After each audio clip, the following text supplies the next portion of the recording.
It's This Week in Recruiting. Greg Powers of Next Level Athlete. Let's start with our prospect on the rise. Our prospect on the rise is Argyle Liberty Christian 2021 quarterback Daniel Greek.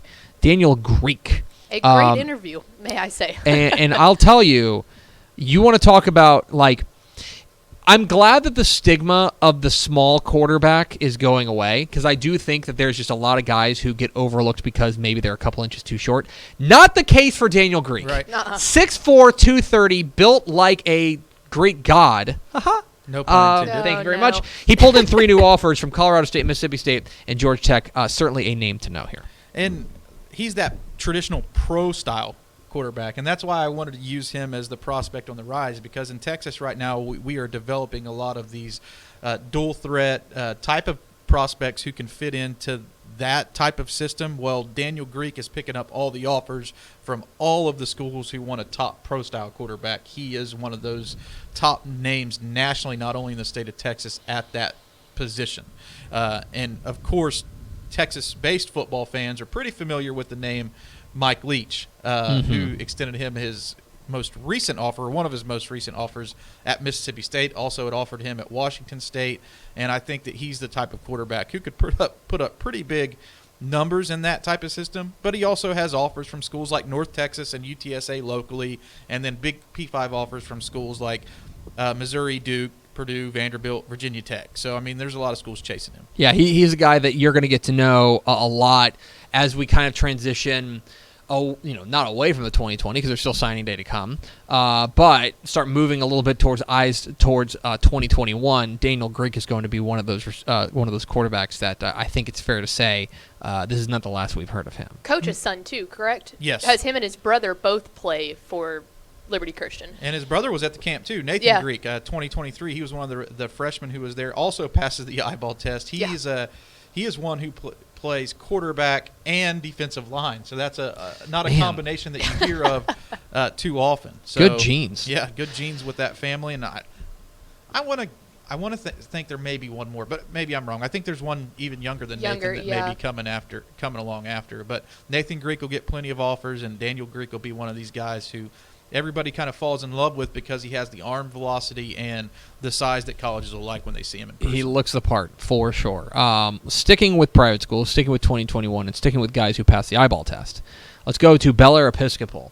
Our commit of the week is Bellaire Episcopal 2021 offensive lineman Cullen Montgomery, who pulled the trigger and announced his commitment to Oklahoma, choosing OU over places like Alabama, Michigan, Ohio State, A&M, Georgia. This is a guy who does not mess around.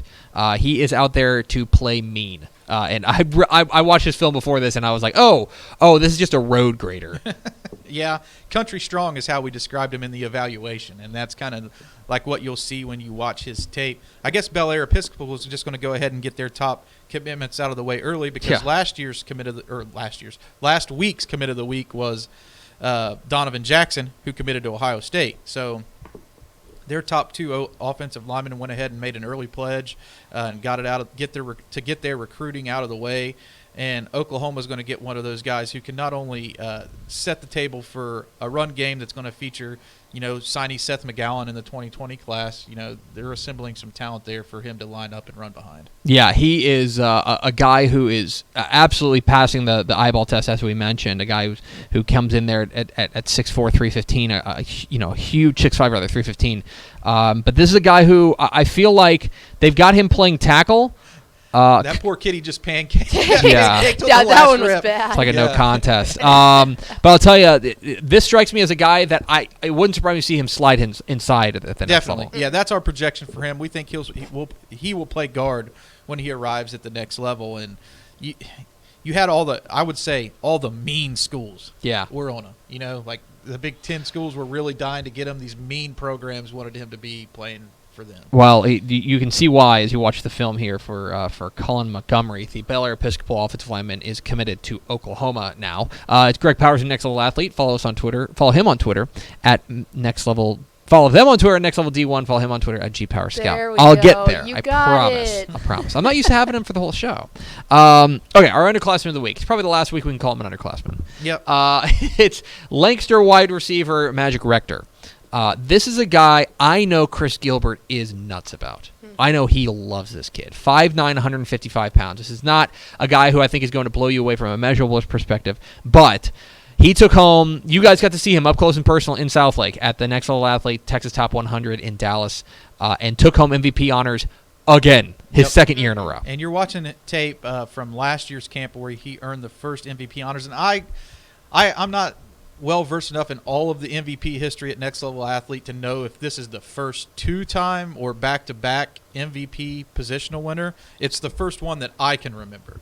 So Ashley Pickle and myself, we did a post-camp recap video kind of talking about the top standouts at all the positions. I kind of purposefully left Rector out so we could make him the underclassman of the week and talk about him a little bit more specifically, just because of the fact that he did win it back-to-back and it was such a big deal. It doesn't usually happen. Yeah. Especially at wide receiver, which I would say is the most stacked position at the Dallas camp. I mean, the talent at the Dallas camp at wide receiver the past 2 years has been ridiculous. It was awesome to watch. I mean, they are some big dudes, fast guys, great hands, tremendous plays in the one-on-ones. But the one thing that Majik Rector does consistently is create separation at the top of his routes, and he catches everything. He's not the biggest guy. No. Certainly listed at 5'9", 155. But he goes out there and makes people pay in the one-on-ones, and he takes every drill seriously. Right. He didn't take his foot off the gas throughout the whole camp. He told me before the camp that he was going to win wide receiver MVP. And I don't get a chance to watch every drill like the guys who are scouting and the coaches who are involved with the wide receiver position do. So at the end of the camp, they bring me their name for who's going to win the MVP.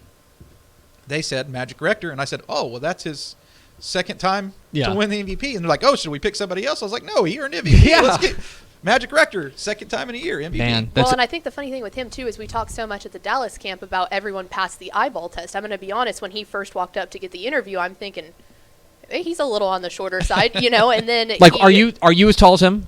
I think I was a little bit taller, maybe. Yeah. I mean, I'm about 5'8", so I think we might have been neck and neck. But I look at him and I'm going, and he goes, do I write down that I'm committed to Kansas? And I was like, okay, like this, there's got to be something here. Yeah. And I go out there and I watch him and I say, oh yeah, you might be a little bit short, but you can quick go on your feet, man. He can move. He can go, and I know Chris Gilbert won't shut up about him there at Lancaster. and when you've got his attention, then that's certainly something. And when you're at a school like that, sometimes you have to pay a little bit of dues because they had a lot of other big-time players in that offense who've now graduated, like Trey Bradford and Latrell Caples. Well, next year, it's Majik Rector's turn to be the star of that show. It's going to be a lot of fun to watch. Let's close it out with our recruit of the week. Our recruit of the week, we're going east to Marshall. It's 2020 wide receiver Savion Williams.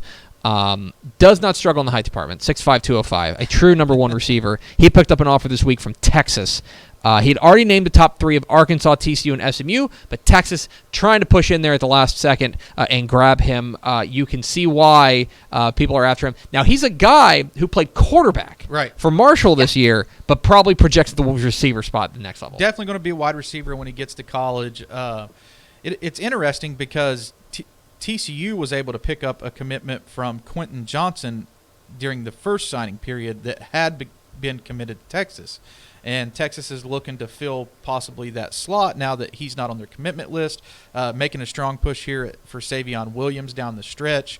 It'll be interesting to see how this one plays out because, you know, Arkansas has had a long-standing relationship with him there. Of course, that coaching staff changed, so he kind of has to hit the reset button whenever, you know, you have to reconsider everything. And SMU has been right there. Yeah. I mean, SMU has been recruiting at a very high level as of late, and this is going to be, you know, like one of those marquee names if they can pull him in.